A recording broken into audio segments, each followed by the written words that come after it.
This is just, was a great understanding for, I mean, think about it. You hear weight transfer, and what do you think? Okay, like I'm gonna go that way, and I'm gonna go that way. But watch this. Instep to instep. Boom. Boom. Look at that's just pure rotation. I never had my head, watch my head.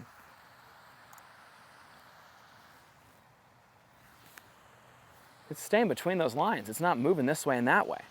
Now, when I actually swing, I believe that, my shoulder will push my head over a little bit. So I think that's not it'll have a little bit of that just because of my, the flexibility in my neck to be able to actually turn and stuff like that. But of course, then I get after it 100 and something miles per hour this way, yeah, there's gonna be a little bit move over, but if I have that anchor point set up, guess what? There's not a need to have to make a massive, massive, massive shift in this crazy bump that so many work on. It's all preset. So setup is just so important. The way I think about it is depth or width with the body, not with the arms. Mm-hmm. If I'm trying to, get back here, because of how I was swinging it to like the set point, to get there, it felt like I had to use my arms. Instead, you're just using, you're just pivoting around your body. Exactly. To create the depth and width without using your arms.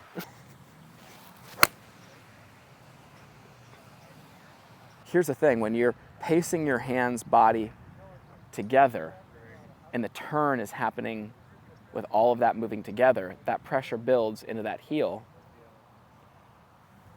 when everything arrives at the top. So there's no extra drift with the arms, over rotation and the arms lift, or all that stuff that jacks it up. It's everything's getting there together. Yeah. That's one thing that I would work on doing on these swings, because when you do that, then you can explode. And that's where the speed comes from. And that's where the arms don't get above the shoulders and then transition on top. And all, because I'm not getting fully into that heel. Into the heel. Yeah. Remember what used to happen to you? You were already sitting back into your heels. Yeah. And then it was already there, and then you just lift up. But now you're more on the balls of your feet, right? So it's like this. Yeah. Right? You feel the zip on that ball, though? Yeah. Everybody needs to understand this, too.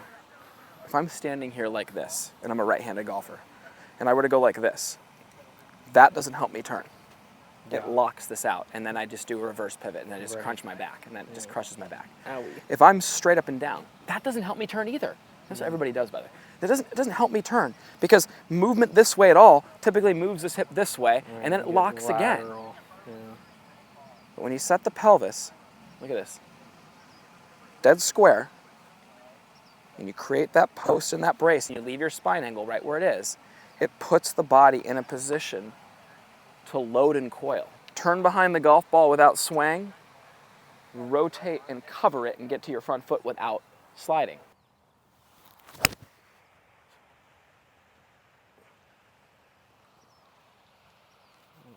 From the hip, from where you bump your hip at the top of the swing, you shouldn't move more than a half a hip length over.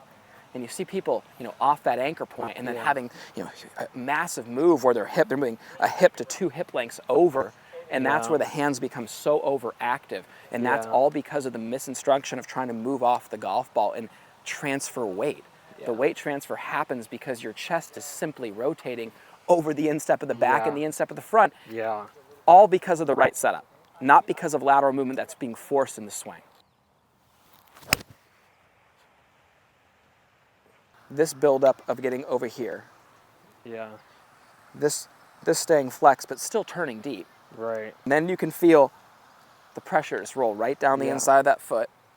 And it all happens together, right when the arms and hands get there at the same time. As you said, you can feel that tension. Yeah.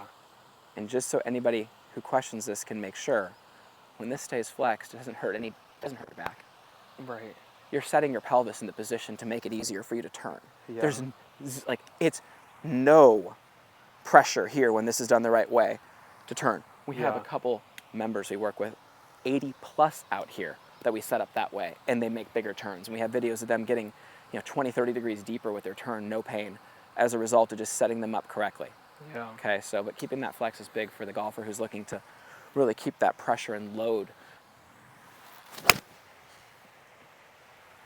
That thing's zipping, dude. Yeah. It's zipping.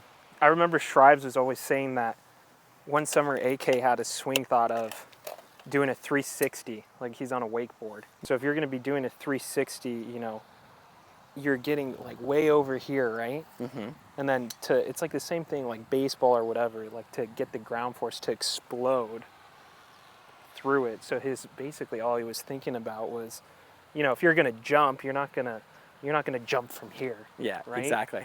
Like you're going to get Go. way over here and go, There it is. right? That was so sick, Yeah. dude. I know, I love that. Right, but just Right. was short, compact, set, boom. You know, everything we look for, big body turn, Right. big body turn. But that shorter that goes connected with arm the same swing. thing, because if you're thinking about doing a 360, you're not thinking about where your arms are or anything. You're thinking about your body Yeah.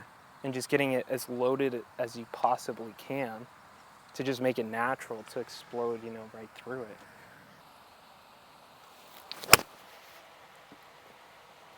What I Maybe love the that was most a is I little love that you're risky. tearing into it, Yeah. and the consistency of like the start line is the exact same every time, Right. which is great. The Yeah. harder you swing, that looks like the straighter it's going. Yeah. You know, that's the one thing about a harder swing. People need to define that. Like a harder swing, Yeah. that doesn't happen in the backswing.